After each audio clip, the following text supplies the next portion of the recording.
నమస్తే, welcome to IT trends. ఈరోజు మనం ఐటీ ట్రెండ్స్ కార్యక్రమంలో చర్చించుకోబోతున్న అంశం వచ్చేసి ప్రస్తుత కాలంలో రోబోటిక్స్ పాత్ర మరియు ప్రాధాన్యత. ఈ అంశానికి సంబంధించి పూర్తి ఇన్ఫర్మేషన్ అందించేందుకు మనతో పాటు ఉన్నారు డాక్టర్ పి శ్రీనివాసరావు గారు, ఎక్స్పర్ట్ ఇన్ ఎమర్జింగ్ టెక్నాలజీస్ నుంచి. నమస్తే sir. Thank you. Welcome to Doordarshan sir. Sir, ఈరోజు మనం ప్రస్తుత కాలంలో రోబోటిక్స్ యొక్క పాత్ర ఏ విధంగా ఉంది, అదేవిధంగా ఆధునిక రంగంలో దీని యొక్క ప్రాధాన్యత ఏమిటి అనే దాని గురించి పూర్తిగా తెలుసుకుంటున్నాం సార్. ముందుగా చెప్పాలంటే ఆధునిక కాలంలో, ప్రస్తుత కాలంలో చెప్పాలంటే రోబోటిక్స్ యొక్క పాత్ర అనేది విరివిగా పెరుగుతూ వస్తుంది. దీనికి గల కారణాలు ఏంటి? ముఖ్యంగా ఈ టెక్నాలజీ రంగంలో విప్లవాత్మకమైన మార్పులు జరిగాయండి. దీనికి ప్రధానంగా 3 టెక్నాలజీస్ బాగా అభివృద్ధి చెందాయి. ఇదివరకు ఒక సెన్సర్ కొనాలంటే చాలా కాస్ట్లీ ఉండేది. కానీ మీకు ఎందుకు సెన్సర్ గురించి మాట్లాడతానంటే రోబోటిక్స్లో మేజర్గా మూడు అంశాలు. ఒకటి sense, think, act. So sense is sensing అనమాట. థింక్ అంటే ఏఐ కానీ ఆర్ ప్రోగ్రామింగ్ కానీ కోడింగ్ కానీ కావాలి. యాక్ట్ అంటే you need a physical body. So sense, think, act. So 3 ప్రధానమైన టెక్నాలజీస్ బాగా డెవలప్ అవడం వల్ల రోబోటిక్స్ విరివిగా ఈ మార్కెట్లోకి ఆర్ యూనివర్సిటీస్లోకి ఎంటర్ అయింది. 3 ఏంటి? ఒకటి సెన్సర్ టెక్నాలజీ, 2 ఏఐ, 3 మీకు క్లౌడ్ కంప్యూటింగ్. ఈ 3 ఉండడం వల్ల జరుగుతుంది. ఇదివరకు హాలీవుడ్ మూవీస్లోనే మనము సైన్స్ ఫిక్షన్ మూవీస్ చూసేవాళ్ళం. కానీ science fiction is becoming science fact now. All dumb things are connected, wired, intelligent. All dumb things are becoming smart, intelligent. ఎందుకంటే కనెక్ట్ చేస్తున్నాం. ఐఓటీ వచ్చింది, ఇంటర్నెట్ ఆఫ్ థింగ్స్ వచ్చింది, క్లౌడ్ కంప్యూటింగ్ వచ్చింది, cyber security వచ్చింది. Computing infrastructure పెరగడం వల్ల ఇవి బాగా మీకు విరివిగా మార్కెట్లోకి రావడం, ఆర్ ఇండస్ట్రీలోకి రావడం, ఆర్ మన దైనందిన డైలీ లైఫ్లోకి ఎంటర్ అయింది అని చెప్పవచ్చు. Yes sir. మీ డైలీ లైఫ్ అంటే ఒకటి గుర్తొస్తుంది ప్రస్తుతానికైతే. అంటే ఆధునిక యుగంలో ప్రస్తుతానికి ఉపయోగిస్తున్నారు అంటే మెడికల్ టెక్నాలజీలోను కానీ, ఆటోమొబైల్స్లో కానీ, ట్రాన్స్పోర్టింగ్లో కానీ, ముఖ్యంగా మెడికల్ అంటే సర్జరీస్, రోబోటిక్ సర్జరీస్, ఇలా చాలా విషయాల్లో రోబోటిక్స్ను ఉపయోగిస్తున్నారు. అదేవిధంగా ఇంకా ఇతర ఏఐ యూజెస్లో ఉపయోగిస్తున్నారంటారు. హైదరాబాద్ వంటి మహానగరాల్లో చూసుకుంటే కనుక. హైదరాబాద్లో కాదండి, మొత్తం టోటల్గా భారతదేశంలోనే చెప్పచ్చు మనం. మంచి క్వశ్చన్ వేశారు. దీని అప్లికేషన్స్ బేసికల్గా ది రోబోటిక్స్ ఇండస్ట్రియల్ అప్లికేషన్స్ ఏంటంటే, ఒకటి ఆటోమొబైల్లో మీకు వెల్డింగ్ చేయడానికి కానీ, లైక్ సెన్సింగ్ టెక్నాలజీస్ కానీ, స్ప్రేయింగ్ కానీ, లేకపోతే మీకు పిక్ అండ్ ప్లేస్, ఒక చోట నుంచి ఒక చోటకి మీరు మూవ్ అవ్వడానికి కానీ ఉపయోగపడుతుంది. ఇదే కాకుండా రోబోటిక్ సర్జరీ అంటే మీకు పేషెంట్ ఎక్కడో సింగపూర్లో ఉన్నాడు, హైదరాబాద్ నుంచి మెడికల్ ఎక్స్పర్ట్ ఉన్నాడు. సో మెడికల్ ఎక్స్పర్ట్ ఎలా సాధ్యపడుతుందని చెప్తారు అంటే రోబోటిక్స్ మెడికల్ టెక్నాలజీలో? అంటే ఇప్పుడు మీరు వేరు ప్రాంతాల్లో doctor in somewhere and patient somewhere, so ఇది ఎలా సమన్వయం చేయొచ్చు? దీన్ని టెలిహెల్త్ అనొచ్చు, వర్చువల్ హెల్త్ అనొచ్చు, రిమోట్ పేషెంట్ మానిటరింగ్ సిస్టమ్ అనొచ్చు. సో సర్జరీ సిమ్యులేషన్ ఏమో హైదరాబాద్లో ఉంది, పేషెంట్ ఏమో సింగపూర్లో ఉన్నాడు.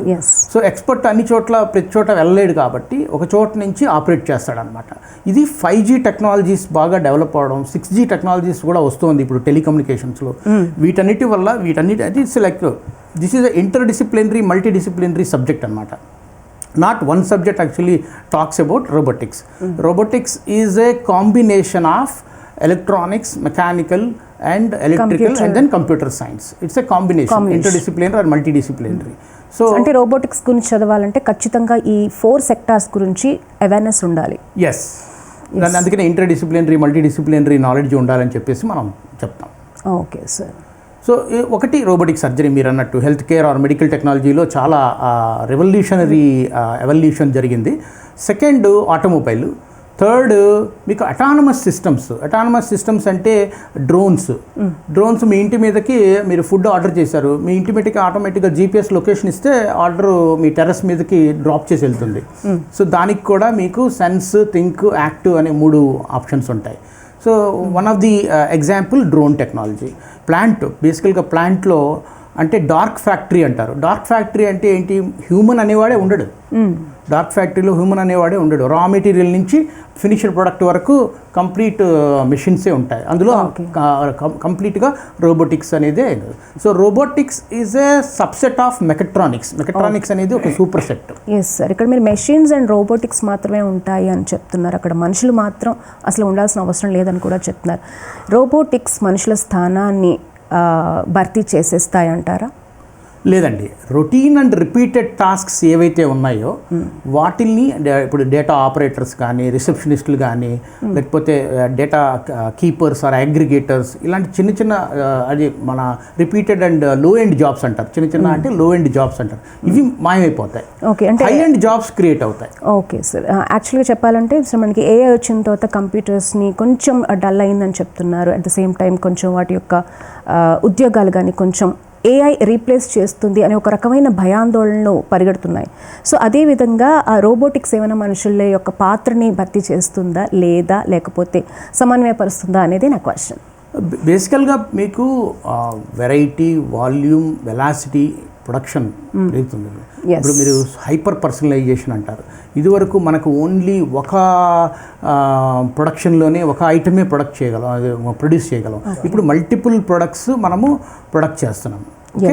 సో ఒక ఇండస్ట్రీ తీసుకుంటే మీకు వాల్యూమ్ కావాలన్నా, వెరైటీ కావాలన్నా, వెలాసిటీ కావాలన్నా మనకి ఇది రోబోటిక్స్ కానీ ఏఐ కానీ కావాలి. ఇండస్ట్రీలో ఒక సేయింగ్ ఉందండి, ఏఐ మీద ఒక సామెత ఏముంది అంటే, if you don't know AI knows how to replace you. Okay. So it will not replace, it will displace. It will displace with the people who knows AI. Okay.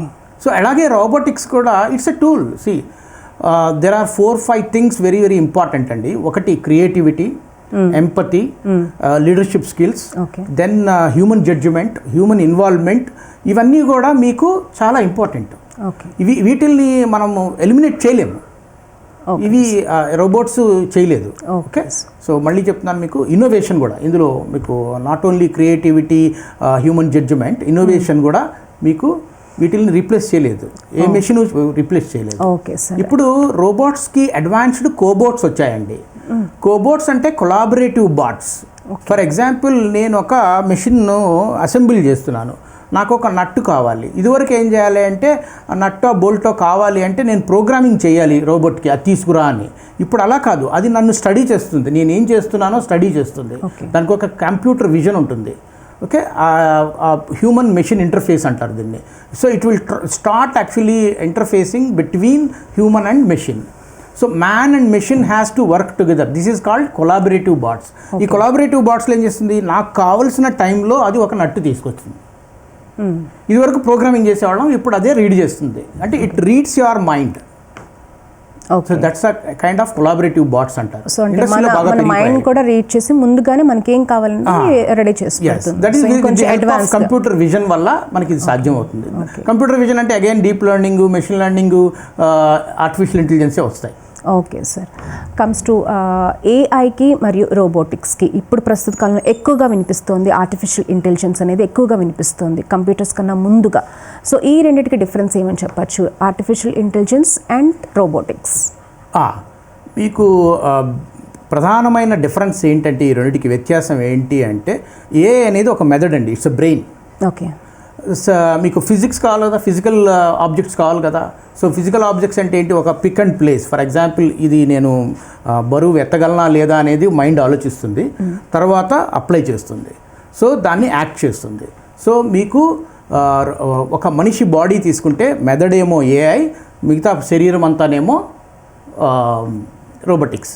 Okay okay. So AI and రోబోటిక్స్కి మేజర్గా మీరు difference చెప్పాలంటే, ఒకటి శరీరము, ఒకటి method. Okay, body and soul. Yes. Okay, so AI is mind అని చెప్పుకోవచ్చు, body వచ్చేసి రోబోటిక్స్లో వర్క్ చేస్తుందని చెప్పాలి. Physical, you need a physical object, physical structure కావాలి కాబట్టి మీకు అది బాడీ అవుతుంది. ఓకే సార్, ఇప్పుడు కెరీర్ ఆపర్చునిటీస్ గురించి ఒకసారి మాట్లాడుకుంటే కానీ, ఇందులో అంటే రోబోటిక్స్ చెయ్యాలి, ఫర్ ఎగ్జాంపుల్ రోబోటిక్స్ చేయాలి అనుకునే వాళ్ళు ఎక్కడి నుంచి స్టార్ట్ అవుతుంది? అంటే బీటెక్ నుంచి స్టార్ట్ చేయొచ్చా? ఇంటర్మీడియట్ నుంచి అయితే ఇంతవరకు రోబోటిక్స్ ఏం లేదు ప్రస్తుతానికి. బీటెక్ నుంచి అంటే ప్రతి యూనివర్సిటీస్లోని ఇవి రోబోటిక్స్ ఉన్నాయంటారా? యా, ఇప్పుడు మనం ఇందాక ఓపెనింగ్ రిమార్క్స్లో చెప్పుకున్నట్టు రోబోటిక్స్ ఇంట్రడ్యూస్ అయింది యూనివర్సిటీలోకి, ఇంట్రడ్యూస్ అయింది. ఆ తర్వాత ఇండస్ట్రీలో బాగా విరివిగా వాడుతున్నాం. ఈ రెండింటిని మనం సపరేట్ చేయలేము. వి కాంట్ సపరేట్ యాక్చువల్లీ దుబ్బోజ్ అవుతుంది. బికాజ్ అకాడమిక్స్ ఇంపార్టెన్స్ దానికి ఉంది అండ్ ఇండస్ట్రీ ఇంపార్టెన్స్ దానికి ఉంది. ఎన్ని ఇయర్స్ నుంచి మనకి రోబోటిక్స్ అనేది స్టార్ట్ అయింది సార్ ఇన్ ఇంజనీరింగ్ సెక్టార్లో? ఇంజనీరింగ్ సెక్టార్లో ఇప్పుడు ఒక లాస్ట్ 10-15 ఇయర్స్ నుంచి బాగా పెరిగిందండి. కానీ సబ్జెక్టు చాలా 25-30 ఇయర్స్ నుంచే ఉంది. అసలు డెవలప్మెంట్ 50 ఇయర్స్ నుంచే స్టార్ట్ అయింది. ముందు 1950s స్టార్ట్ అయింది. Whereas coming to the career opportunities విషయానికి వస్తే రోబోటిక్స్ చేసిన వాళ్ళకి కెరీర్ ఆపర్చునిటీస్ ఏ విధంగా ఉన్నాయి? మీరు ఇందాక చెప్పినట్టు డిఫెన్సివ్లో ఉన్నాయి, ఆటోమొబైల్, సో వాటి గురించి కూడా. యా, సో రోల్స్ అండి, పర్టికులర్గా జాబ్ రోల్స్ ఏంటంటే, ఒకటి రోబోటిక్స్ ఇంజనీరు, సాఫ్ట్వేర్ ఇంజనీర్ అవ్వచ్చు, హార్డ్వేర్ ఇంజనీర్ అవ్వచ్చు, ఎంబెడెడ్ సిస్టమ్స్ ఇంజనీర్ అవ్వచ్చు, ఆర్ ద రోబోటిక్ మెయింటెనెన్స్, అంటే దాన్ని మనం రిపేర్ చేయాలి అంటే రోబోటిక్ మెయింటెనెన్స్ ఇంజనీర్ ఉంటుంది. Next human machine interface engineer ఉంటుంది. సో ఇదే కాకుండా మీకు autonomous technologies, autonomous actually autonomy అనేది ఒక రోబోట్కి చాలా ఇంపార్టెంట్. దీనిలో లెవెల్స్ ఉంటాయి, లెవెల్ 0, లెవెల్ 2, లెవెల్ 5. లెవెల్ 5 అంటే హైలీ అటానమస్. సో ఈ అటానమీ కూడా మనకి కావాల్సినట్టుగా డెవలప్ చేయడానికి అటానమస్ ఇంజనీర్స్ కూడా ఉంటారు. సో ఇలా రకరకాల ఇంజనీరింగ్ ఫీల్డ్లో మీకు ఈ పర్టికులర్ జాబ్ రోల్స్, వాళ్ళ పర్టికులర్ రోల్ని బట్టి వాళ్ళ పర్టికులర్ జాబ్ ఒకటి డెవలప్ అవుతుంది. ఇవన్నీ కూడా దీంట్లో బ్రాంచెస్ అంటూ ఏంటో సిమిలర్గా సేమ్ ఇందాక మనం చెప్పినట్టు మెకాట్రానిక్స్ అని అన్నాం కదా, mechanical, electrical, electronics and computer science, వీళ్ళు నలుగురు కలిసి టీం వర్క్గా చేయాలి. ఓకే. ఆర్ అదర్వైజ్ నవేడేస్ ఇప్పుడు చాలా డెవలప్డ్ కంట్రీస్ అండ్ ఈవెన్ ఇండియాలో mechatronics engineers are available. Very simple. Mechatronics engineer అంటే వాళ్ళకి అవగాహన అన్నిటి మీద ఉంటుంది. జాక్ ఆఫ్ ఆల్ ట్రేడ్స్ ఉంటారు వాళ్ళు. సో అంటే after completion of this robotics in engineering, so ready to అంటే వాళ్ళకి ప్లేస్మెంట్స్ అనేవి రెడీగా ఉంటాయా? ఇంకా వాళ్ళు ఇంకా ఫర్దర్గా చదివితే బాగుంటుంది అంటారా? ఇప్పుడు మీకు ఓపెన్ సోర్స్ టూల్స్ అవైలబుల్ ఉన్నాయండి. రోబోట్స్ని మీరు సిమ్యులేషన్ తోటి నేర్చుకోవచ్చు, నెంబర్ 1. నెంబర్ 2, DIY కిట్స్ అని అంటారు. డూ ఇట్ యువర్ సెల్ఫ్ అనే కిట్స్ ఉంటాయి. అదొక ఆ కిట్స్ కొనుక్కొని పిల్లలు ఎక్స్పెరిమెంట్ చేయొచ్చు, స్టూడెంట్స్ కానీ, లేకపోతే ఈవెన్ ఇప్పుడు కాలేజీలు చాలా మంచి మంచి కార్పొరేట్ స్కూల్స్లో కూడా ఇంట్రడ్యూస్ చేశారు రోబోటిక్స్. సో బేసికల్గా వాళ్ళకి ఫిజిక్స్, కొంత mathematics, okay, not deep level mathematics ఏం అవసరం. ఆల్రెడీ వాళ్ళకి ఇంటర్మీడియట్లో డీప్ మ్యాథ్సే ఉంటుంది. సో ఈ మ్యాథమెటిక్స్ ఒకటి, ఫిజిక్స్ ఒకటి చాలా ఇంపార్టెంట్ ఈ రోబోటిక్స్కి, fundamentals.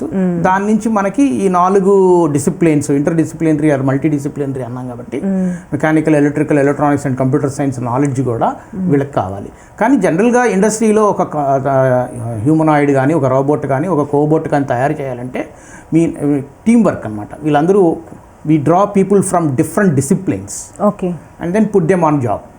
Okay, so robotics and engineering is sufficient to get the job and placements, right? Yeah.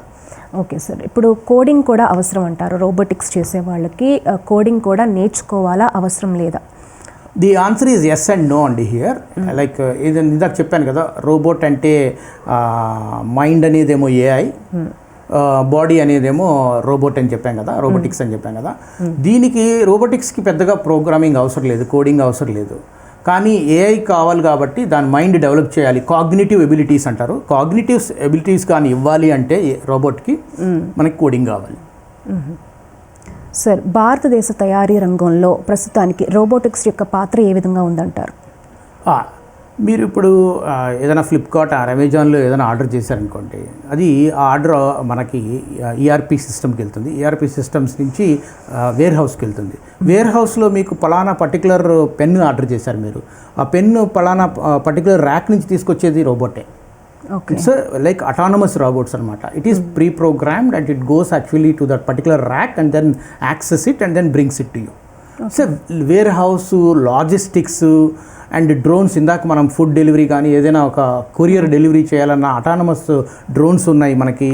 ఇదే కాకుండా ఆటోమొబైల్ రంగంలో వెల్డింగ్ చేయడానికి కానీ, స్ప్రేయింగ్ చేయడానికి కానీ, ఆ న్యూక్లియర్ పవర్ ప్లాంట్లో మీకు రేడియో యాక్టివ్ ఎలిమెంట్స్ని హ్యాండిల్ చేయడానికి మనకి అటానమస్ ఆర్ హెజార్డస్, స్పెషల్గా ఎక్కడైతే హెజార్డస్ అప్లికేషన్స్ ఉన్నాయో అక్కడికి పోవడానికి కానీ రిమోట్ ఏరియాస్లో మనం ఆపరేట్ చేయాలనుకున్న వీటన్నిటికీ కూడా మనకి రోబోట్స్ కొన్ని ప్రీ ప్రోగ్రామ్డ్ రోబోట్స్ ఉన్నాయి, కొన్ని కోబోట్స్ ఉన్నాయి, కొన్ని అటానమస్ రోబోట్స్ కూడా ఉన్నాయి. ఓకే, ఇవి సొంతగా ఆలోచిస్తాయి అన్నమాట. అంటే మన ప్రస్తుతానికి భారతదేశంలో ఎక్కడ విరివిగా ఉపయోగిస్తున్నారు సార్? మన హైదరాబాద్, ఢిల్లీ, కోల్కతా. ఆటోమొబైల్లో చేయొచ్చండి, ప్రస్తుతం చేస్తున్నారు. మనకి ప్లాంట్, ఒక ఇండస్ట్రీలో ఏదైనా మ్యానుఫ్యాక్చరింగ్ ప్లాంట్ చూస్తే మీకు మాస్ ప్రొడక్షన్లో పర్టికులర్గా వాడతారు. అండ్ మీరు ఈ డ్రోన్స్ టెక్నాలజీ చెప్పాను, ఇంకా డిఫెన్స్ అండ్ ఏరోస్పేస్లో చాలా ఎక్కువగా వాడుతున్నారండి. ఏరోస్పేస్ ఎందుకంటే అక్కడ కొంచెం అప్లికేషన్స్ ఎక్కువగా ఉంటాయి. ప్లస్ ఇప్పుడు మనకి యుద్ధంలో ఈ రోబోట్స్ని డిప్లాయ్ చేస్తున్నారు. ఓకే, సో సైబర్ వార్స్ అంటారు, ఆర్ రోబోటిక్ వార్ వచ్చింది. ఇవన్నీ నేను చెప్పాను కదా ఇందాక, హాలీవుడ్ మూవీస్లో మనము సైన్స్ ఫిక్షన్ చూసేవాళ్ళం, ఇప్పుడు సైన్స్ ఫ్యాక్ట్ అవుతుంది. All dumb things are becoming smart.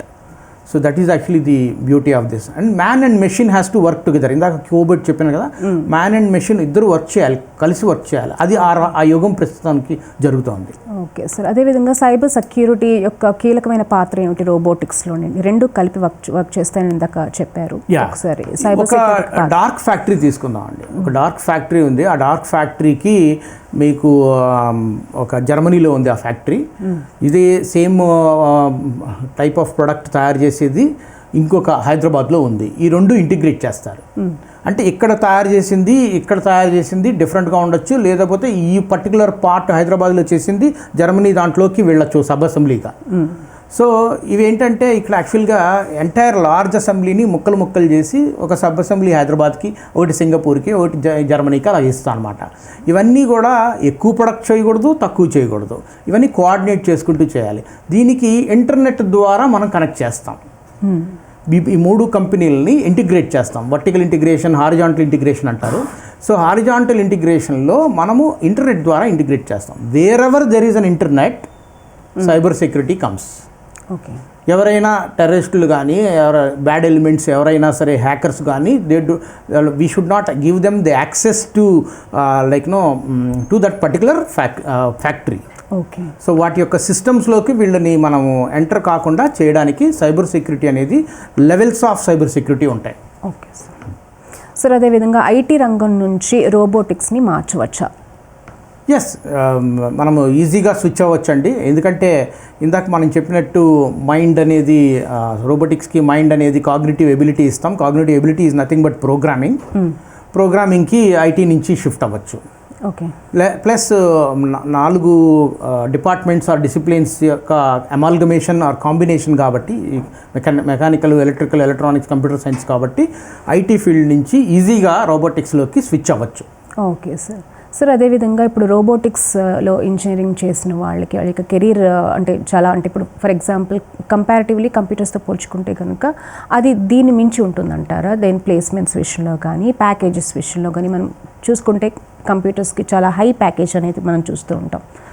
So దీని విషయం గురించి ఈక్వల్ అండి, ఆల్మోస్ట్ ఈక్వల్గా ఉంటాయి. మీకు రోబోటిక్స్లో ఏంటంటే మీకు కూడా దాంట్లో కూడా సాఫ్ట్వేర్ ఇంజనీర్ ఉంటుంది, హార్డ్వేర్ ఇంజనీర్ ఉంటుంది, ఎంబెడెడ్ ఇంజనీర్ ఉంటుంది, and then cognitive programming development ఉంటుంది. సో ది ఆల్మోస్ట్ సిమిలర్గా ఉంటాయి జాబ్స్ అండ్ ప్యాకేజెస్. మీరు ఇందాక మెన్షన్ చేశారు, ప్యాకేజెస్ కూడా ఆల్మోస్ట్ సిమిలర్గా ఉంటాయి. సో ఇది గవర్నమెంట్ సెక్టర్స్లో ఎక్కువగా మనకి జాబ్ ఆపర్చునిటీస్ వచ్చే అవకాశం ఉంటుందా, or private sectors? Of course నేను ఇందాక మనం మాట్లాడుకున్నాం డిఫెన్సివ్ ఇవన్నీ అంటే గవర్నమెంట్ సెక్టర్స్లోని, అండ్ కమింగ్ టు ప్రైవేట్ గవర్నమెంట్లో కూడా మీకు పబ్లిక్ సెక్టార్ యూనిట్స్ ఉన్నాయి, దాంట్లో కూడా మీకు రోబోట్స్ వినియోగం పెరుగుతోంది. సో ఎక్కడైతే ఇండస్ట్రీ ఉంది, ఎక్కడైతే ప్రొడక్ట్ తయారు చేస్తున్నారంటే అక్కడ ఎక్కువగా రోబోట్స్ ఉంటాయి. పిక్ అండ్ ప్లేస్ రోబోట్స్ అని, ఓకే, ఆటోమేషన్, బేసికల్గా ఆటోమేషన్ పార్ట్ ఆఫ్ ఆటోమేషన్ అనమాట. సో ఆటోమేషన్ కావాల్సిన చోట అల్లా కూడా మనకి ఇంపార్టెంట్. ఇదివరకు ఆటోమేషన్ డంబ్గా ఉండేది, ఇప్పుడు ఇది ఆటోమేషన్ డేటా ఇస్తుంది. ఆ డేటాను బేస్ చేసుకొని మనం ప్యాటర్న్స్ తయారు చేసి దాని మీద మెషిన్ లెర్నింగ్ వాడి దాని మీద ఒక ఇన్సైట్స్, అంటే పర్టికులర్ పార్ట్ ఎప్పుడు రీప్లేస్ చేయాలి, ఎప్పుడు లూబ్రికేట్ చేయాలి, ఇలాంటివన్నీ కూడా మనం గమనించవచ్చు. ఓకే సార్, అదే ఒక అంటే కెరీర్ని దీంట్లో డెవలప్ చేసుకోవాలి అనుకునే పిల్లలు కానీ వాళ్ళు ఏ ఏజ్ నుంచి, అంటే ఇంటర్మీడియట్ నుంచా, 10th నుంచా, ఏ ఏజ్ నుంచి ఇది చేయాలంటారు? పిల్లలు ఎక్కడి నుంచి ఇంట్రెస్ట్ డెవలప్ చేసుకోవాలి? ఏమైనా రెడీ అవ్వాలా, ఏమైనా చదవాలా? వెరీ గుడ్ అండి, చాలా మంచి క్వశ్చన్ ఇది, చాలా చాలా important question. Learning by probing అంటే క్వశ్చన్ చేయడం ద్వారా లెర్నింగ్ చేయడం, learning by practice, learning by doing, ఇలాంటివన్నీ ఉంటాయండి. ఇవన్నీ కూడా డిఐవై కిట్స్ అని ఇందాక చెప్పాను కదా. సో కిట్స్ అవైలబుల్ ల్యాబొరేటరీస్లో, కొన్ని కిట్స్ అవైలబుల్. పిల్లలు వెళ్ళి వాళ్ళ సొంతగా హ్యాండ్స్ డర్టీ చేసుకుని అసెంబ్లీ చేసుకుని దానికి కావాల్సిన programming, robotic operating system, ROS ఇవన్నీ తయారు చేసుకోవచ్చు. ఓపెన్ సోర్స్ టూల్స్ ఉన్నాయి, సిమ్యులేషన్స్ ఉన్నాయి. చాలా నేర్చుకోవాలనే వాడికి చాలా అవకాశాలు ఉన్నాయండి ప్రస్తుతం. హౌ టు స్టార్ట్ ఒక్కసారి చెప్పండి. ఒక పిల్లలు for example after completion of intermediate, ఒక ఫ్రెషర్ ఇంటర్మీడియట్ పర్సన్, ఇందాక మనం చెప్పుకున్నట్టు మ్యాథమెటిక్స్ బేసిక్స్, డీప్ మ్యాథమెటిక్స్ ఏం అవసరం లేదు. ఫిజిక్స్ చాలా ఇంపార్టెంట్ రోబోటిక్స్కి. Then fundamentals of electrical, electronics, mechanical కొన్ని టాపిక్స్ ఫండమెంటల్స్ అవేర్నెస్ ఉంటే ఈ డిఐవై కిట్స్ ద్వారా ఈ ల్యాబొరేటరీలో మనం కావలసినంత హ్యాండ్స్ ఆన్ ప్రాక్టికల్ ఎక్స్పీరియన్స్ మనం సాధించవచ్చు. సో ఈ మధ్యకాలంలో మనకు ప్రతిదీ కూడా ఆన్లైన్లో చదువుకుంటున్నారు. అంటే క్లాసెస్లో ఎంత చెప్పినా కూడా ఇంకా అదనంగా చదవాలి అంటే మనం online is the best way. So through online చదవడానికి కానీ నేర్చుకోవడం, జస్ట్ టు ఇంట్రడక్షన్ నేర్చుకోవడానికి మనం ఆన్లైన్లో ఎలా నేర్చుకోవచ్చు అంటారు? ఆన్లైన్ టూల్స్ ఉన్నాయండి. ఒకటి Coursera, edX, LinkedIn Learning, Pluralsight, Udemy, okay, ఇలా ఒక పలు రకాల మూక్స్ ప్లాట్ఫామ్స్ అవైలబుల్ అండి. దానిలో చాలా వరకు ఫ్రీ కోర్సెస్ కూడా ఉన్నాయి. కొన్ని యూనివర్సిటీస్, హార్వర్డ్, MIT ఇలాంటి ఫేమస్ యూనివర్సిటీస్ మీకు, అండ్ NIT, మన ఈ ప్రజెంట్ IIT, NIT కూడా స్వయం అని, NPTEL అని ఈ పోర్టల్స్ ఉన్నాయి. వీటిల్లో మీకు ఒక స్టూడెంట్, ఇంకోటి NASCOM వాళ్ళది ఫ్యూచర్ స్కిల్స్ అనే ఒక పోర్టల్ ఉంది. వీళ్ళన్నీ ఫ్రీ అండి, పిల్లలకి, స్టూడెంట్స్కి ఫ్రీ. జస్ట్ వాళ్ళు లాగిన్ అవ్వడం, దానికి కావాల్సిన సబ్జెక్ట్, వాళ్ళకి ఇంట్రెస్ట్, వాళ్ళకి ఎలక్ట్రానిక్స్ ఇంట్రెస్టా, రోబోటిక్స్ ఇంట్రెస్టా, లేకపోతే మెకానికల్ అనేది చూసుకుని వాళ్ళు చేసుకోవచ్చు. అంటే డిఫరెంట్, నాట్ ఓన్లీ రోబోటిక్స్ మాత్రమే కాకుండా any subject free online courses అనేది నేర్పిస్తున్నారు. So IITs and NITs. Correct. Okay, దాన్ని స్వయం పోర్టల్ అంటారు, లేదంటే NPTEL పోర్టల్ అంటారు. మనకు ఆల్ ఇండియాలో ఉన్న IITsలో అన్నింటిలోని రోబోటిక్స్ అనేది ఇంట్రడ్యూస్ చేశారంటారా? చేశారు. రోబోటిక్స్ లేకుండా ఉండదు. వాళ్ళు in the form of like మెకానికల్లో అన్నా ఉంటుంది, లేకపోతే ఎలక్ట్రానిక్స్లోనా ఉంటుంది, ఏదో ఒక సబ్జెక్ట్లో వాళ్ళు దాన్ని పెడతారు. రోబోటిక్స్ సెపరేట్ స్పెషలైజేషన్ కూడా ఉంటుంది, MTechలో కూడా ఉంటుంది. అంటే ఇప్పుడు మన ఇండియాలోకి వస్తే ఇక్కడున్న అవకాశాల గురించి చెప్పండి సార్. ఇక్కడ ఇందాక మనం చెప్పుకున్నట్టు ఇంజనీర్ ఒకటి ఉంది, రోబోటిక్స్ ఇంజనీర్ ఒకటి ఉంది, ఎంబెడెడ్ ఇంజనీర్ ఉంది, హార్డ్వేర్ ఇంజనీర్ ఉంది, అండ్ ఇండస్ట్రీస్లో ఉన్నాయి. Health care, medical technology, warehouse management, logistics management, defence, aerospace, ఇలాంటి మైనింగ్ అంటే మీకు చాలా రిమోట్ ఏరియాస్లో మైనింగ్ చేస్తుంటాం. అక్కడ autonomous trucks, autonomous pick and place JCBs ఇవన్నీ ఉంటాయన్నమాట, pulverisers, so and conveyors, automation, బేసికల్గా automation. So there is no ఒక ఫీల్డ్ అని చెప్పడానికి లేదు. ఇదర్ MBBSలో ఉంది, ఈవెన్ మేనేజ్మెంట్లో ఉంది, ఈవెన్ ఇంజనీరింగ్లో ఉంది, ఎక్కడైనా మీరు ఎవ్రీవేర్. సార్ అదేవిధంగా రోబోటిక్స్ మల్టీ డిసిప్లినరీ కెరీర్ అవుతుందా finally? It is a interdisciplinary, multidisciplinary subject అండి. మనకి ఇందాక చెప్పుకున్న 4 డిసిప్లిన్స్ చాలా ఇంపార్టెంట్. సార్ అయితే ఇప్పుడు ప్రస్తుత కాలంలో ఉన్న రోబోటిక్స్ యొక్క హవా చాలా ఎక్కువగా నడుస్తుంది అని మీరు చెప్తున్నారు. ఫైనల్గా మీరు ఏం చెప్తారు? బేసికల్గా మన ఇండియాలో R&D స్పెండ్ పెంచాలండి, అదొకటి ఇంపార్టెంట్. దాన్ని బట్టి స్టార్టప్స్ వస్తాయి, దాన్ని బట్టి మనకి finishing schools, skill development activities పెరుగుతాయి. ఇవి చాలా ఇంపార్టెంట్. ప్రభుత్వం సైడ్ నుంచి, స్టూడెంట్ సైడ్ నుంచి వాళ్ళు చిన్నప్పటి నుంచే వాళ్ళు ఒక ప్యాషన్ క్రియేట్ చేసుకుంటే దాని తగ్గట్టుగా, అది మన అబ్దుల్ కలాం గారు చెప్పినట్టు కలలు కనండి, గోల్స్ ఏర్పరచుకోండి, ఆ గోల్స్ని చిన్న చిన్న ముక్కలు చేసుకోండి, ఈవెన్ ఈచ్ మైల్ స్టోన్ మీరు సెలబ్రేట్ చేసుకోండి, దెన్ రీఛార్జ్ అవ్వండి, అండ్ దెన్ ఈ పర్టికులర్ లార్జ్ గోల్ని మనం అచీవ్ చేయండి. ఇది చాలా ఇంపార్టెంట్. 2 కాన్సెప్ట్స్. ఒకటి గవర్నమెంట్ వాళ్ళ ప్రయత్నం వాళ్ళు చేయాలి, స్టూడెంట్స్ ఈ ప్రయత్నం చేస్తే, ఈ 2 కలిస్తే మనకి మీరు చెప్పినట్టుగా భారతదేశం ముందుకు వెళ్తుంది. రోబోటిక్సే కాదు, ఇంకే రంగమైనా సరే మనం సాధించడానికి ఇవి చాలా ఇంపార్టెంట్. Okay sir. సో రోబోటిక్స్లో చాలా అవకాశాలు ఉన్నాయంటారు. ముఖ్యంగా మెడికల్లో కానీ, ట్రాన్స్పోర్టింగ్ కానీ, ఇంకా డిఫెన్స్, ఇలా గవర్నమెంట్ సెక్టార్లోనే కాకుండా ప్రైవేట్ సెక్టార్లో కూడా చాలా విప్లవాత్మకమైన మార్పులు రావడం వల్ల ఎక్కువ కెరీర్ అవకాశాలు రోబోటిక్స్ వైపు చూస్తున్నాయని చెప్తారు. ఎస్. చాలా ధన్యవాదాలు సార్. రోబోటిక్స్ యొక్క పాత్ర, దాని యొక్క ప్రాధాన్యత గురించి చాలా చక్కగా వివరించారు. Thank you so much. Thank you. చూసారు కదండి, ఇది ఇవాళ IT ట్రెండ్స్ యొక్క ప్రత్యేకమైన చర్చా కార్యక్రమం. ప్రస్తుత కాలంలో రోబోటిక్స్ యొక్క పాత్ర, ప్రాధాన్యత అనే అంశం. మరో చక్కటి అంశంతో మళ్ళీ కలుసుకుంటాను. అంతవరకు సెలవు. నమస్తే.